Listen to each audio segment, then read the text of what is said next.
Creator economy is conventionally defined as the broader economic and social infrastructure that enables the work of creators.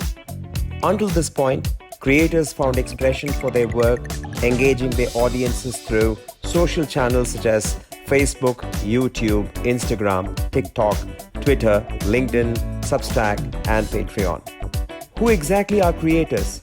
Conventionally, creators have been defined as those who use digital technology to make and publish unique creative content, whether in the form of video, film, art, music, design, text, games, or any other media that audiences can access and respond to. Creators monetize their efforts through memberships, subscriptions, digital tips, advertising, brand partnerships, endorsements, direct funding from platforms, and other form of digital payment. Until this point, the hype behind creation has been mostly to sell products and services. But the real creation is yet to find expression, where every sphere of life sees the convergence of content, computing, and communications. Learning becomes centric to sustainability and growth through the continuum of education, ownership, and commitment, which in turn contributes to a better world and a higher quality of life. In a sense, the number of people who create content not just to sell but also to renew life will grow, and that is where the value of the creator economy will shine through. The economic value of the creator economy was estimated to be around $104 billion in 2021, based on revenues generated by creators plus money invested in creator economy startups, according to a study by NeoRich and Influencer Marketing Hub. This estimate will multiply exponentially when we have been able to truly bring device, channel, and medium independence to the adaptation of digital technologies, which in turn will facilitate data to be visualized in all the four formats mutually inclusively, including text, audio, video, and graphics. Hi friends, this episode is slightly different from the previous ones. We not only will recap episodes in this one, but also share some perspectives on the questions that some of you have raised. There is a fundamental shift, and that fundamental shift must be recognized as a shift in structures. Structures, which is relationships. And these relationships will exist in an ecosystem. At a micro level are communities of interest and communities of practice. And they have to be global and local at the same time. At Giga Technologies, we have paraphrased this as a global economy. These structures, when they become global, need to have a fused synergy. And this synergy is nothing but culture, the values, assumptions, and beliefs that we have evolved as a society. Unless and until we reframe this structure to the synergies globally, any system that we construct is going to be useless. So this is an economy we call the creators economy. Not customers, not consumers, but people. And people create systems for life. And therefore, our thinking about what we create must change.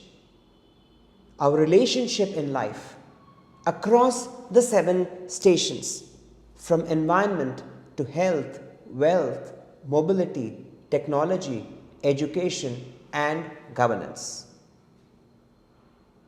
And we need to be able to see this mutually inclusively, where people are able to live a life along with all the living organisms on this planet peacefully.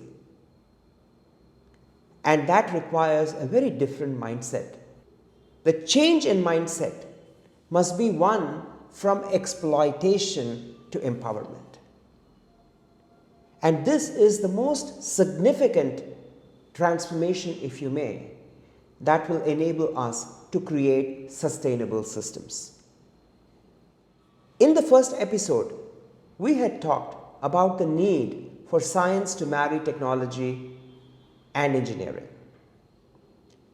This is again a very significant cultural shift, which starts in educational institutions and permeates itself in every part of society.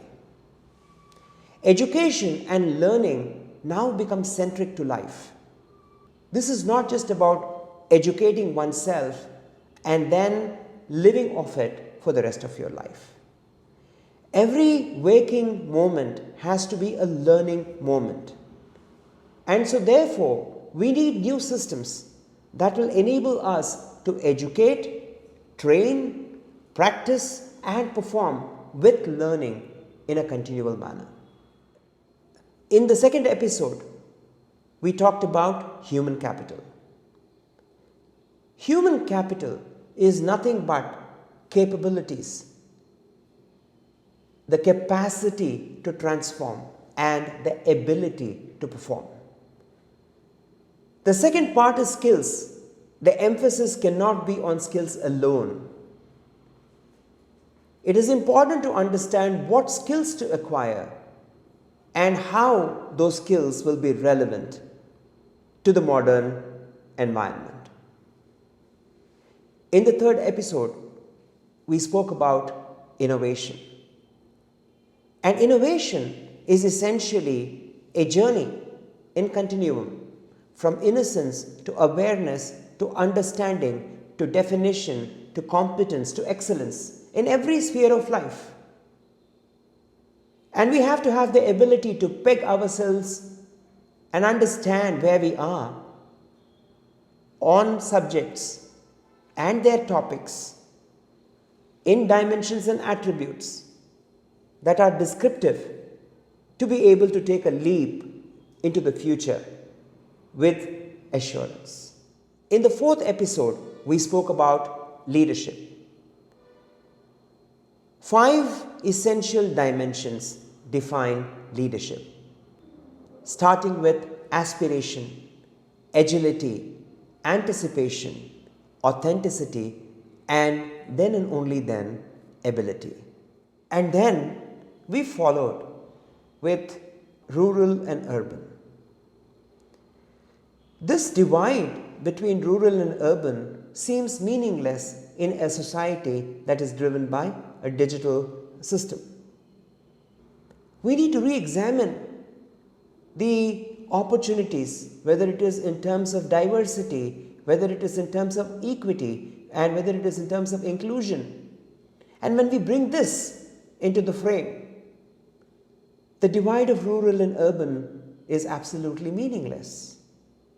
And in the next episode, we followed with workplace culture, where people come together. And this workplace is very different to the one that we have known from the past. It could be anywhere, anytime, and anyhow, sharing and collaborating with people across the globe, not just within the 4 walls of a conventional enterprise, and not just within the boundaries of an office. Moving forward, we then come to the topic of startups. We are all obsessed with the notion of unicorns. But the fact is, startups, whether they are really startups or starting up in incumbent organizations, there is a need to understand why this startup exists. And startups need funding. And this funding should emerge essentially from the sweet spot of value, intellectual, and human capital.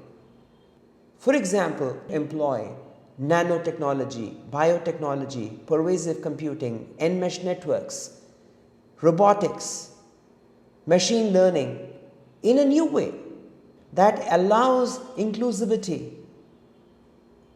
and that permits people to create the new.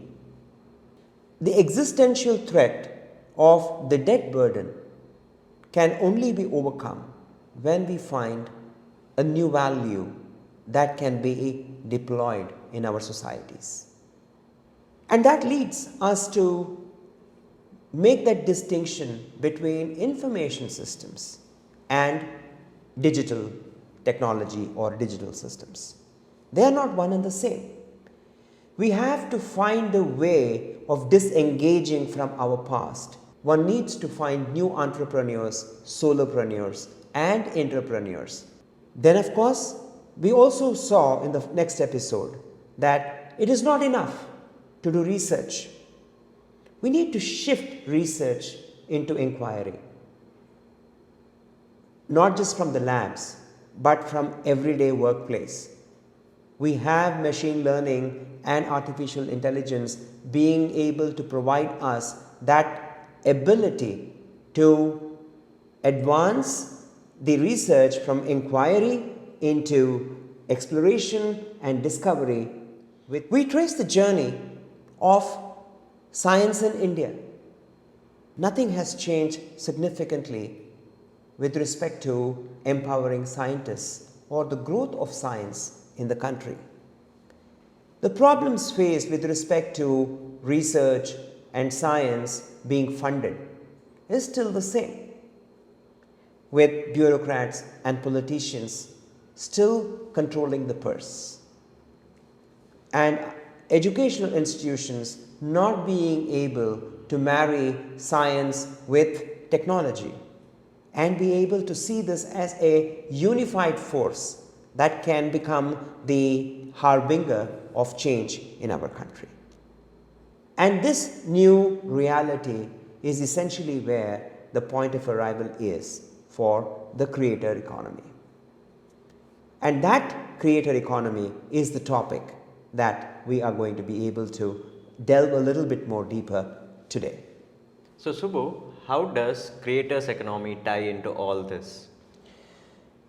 The creators economy essentially is one where every single person needs to realize that they are a creator. And creation will happen through them. Okay. So this is not just about the Gen Z creating, good looking videos and posting them and earning revenue. Yeah. So far, what we notice is that creators economy is only practiced in the context of sales and marketing. And primarily just creation of content. So creators economy is creation of content. Yeah. Right? But it cannot be only for selling. Right? So let me take an example. Today, an educator is a creator. When the educator comes into a classroom, they cannot come with just winging it. They have to create a lesson plan.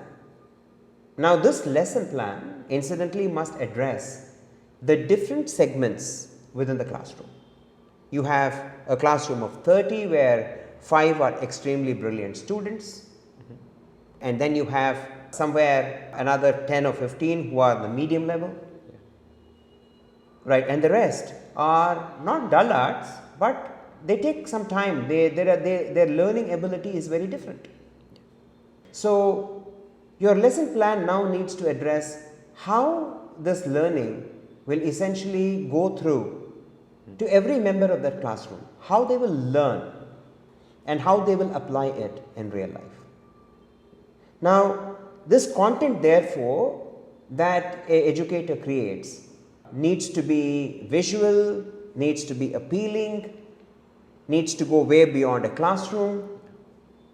For example, in the schema of K-12, from kindergarten until almost about maybe grade 5, it may need to involve parents, it may need to involve a guardian. Yes. So content now needs to be structured and purposed for it to be ingested and consumed in order for that content therefore to become an application. Right? So this is the creator's economy. It is not enough today if I create a painting. I need to be able to present that painting digitally anywhere in the world and therefore it needs the apt description, the right kind of tags. I need to be able to find the right kind of audience. Yes. And once again, we go through this process of purposing it. Yeah. It's not enough to create content. You need to be able to purpose it, and you need to purpose it, and then you need to ensure that it is consumed. And when it is consumed, it just not is enough. It needs to get ingested, and when it gets ingested, it needs to then produce action. And that action can be that the person is buying a painting. So, there is on all the three parts, whether it is inbound logistics, the actual operation, or the outbound logistics, there is a need to create. Yes. Why? Because we are looking at completely new technologies and new ways of working. The workplace is no longer the same. It's a dispersed global workplace. And we need to basically bring different views, different thoughts into basically addressing this as a process. So the creators economy is just a glib talk until and unless this infrastructure that essentially connects from creation to consumption is created. Yeah. You recognize that is what we are creating at Giga Technologies. Yeah. Why is Giger curating this podcast? Giger is curating this podcast as one of its means of education. Okay. Right. We have a very distinct philosophy of bringing in alpha customers, ones who embrace innovation, who have the ability to embrace ambiguity and be involved and immersed. Right. So this is a heavy topic. This is a new topic. It needs to be understood differently. So let me also bring in a lot of feedback that has come in that our videos have been long. And I have struggled with the idea. It is not as though I don't want to listen and shorten this video. But this is a heavy subject. And not all of them are willing or will embrace this topic and listen to it with a certain amount of patience. But given the fact that the subject is new and it needs a certain amount of involvement, I have persisted with keeping them long. But we will create shorts out of them and we will try and bring in more audiences. But we want to bring in and influence alpha customers to the concept that there is something new and this needs to be understood and they need to be involved. And we need, even the alpha customers, we need to keep driving them back to this content, which is also one of the reasons why we are doing this recap. So that we can send people back to reference some of the previous episodes. And they begin to understand that they need to invest a little bit more into this long video cast and be able to ask questions and be able to relate to it. Yeah, exactly. Yeah. So this process of engagement that we call education. So every enterprise that is venturing into something that is new needs to do it. It needs to go through that process of education where you're being told something, to ownership where you try that what is being told to you. You immerse yourself, you involve yourself. Yeah. And when you do that, you are able to see the benefit for yourself. You see the change. And that is when you institutionalize or you commit. And how is your commitment reflected? Your commitment is reflected by you go on the rooftop and to your loved ones, to the people whom you care, you go and tell you must try this. Yeah. Yeah. So this process of education, ownership and commitment is the go-to-market strategy that we use. Yeah.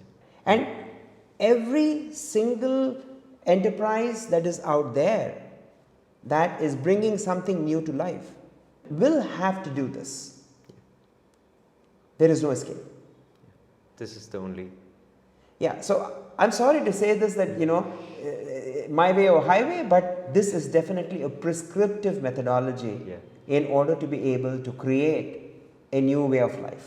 It's only through the engagement and experience that someone is willing to commit to a new, completely different idea. Absolutely. You use the absolute right words, engagement and experience. Yeah.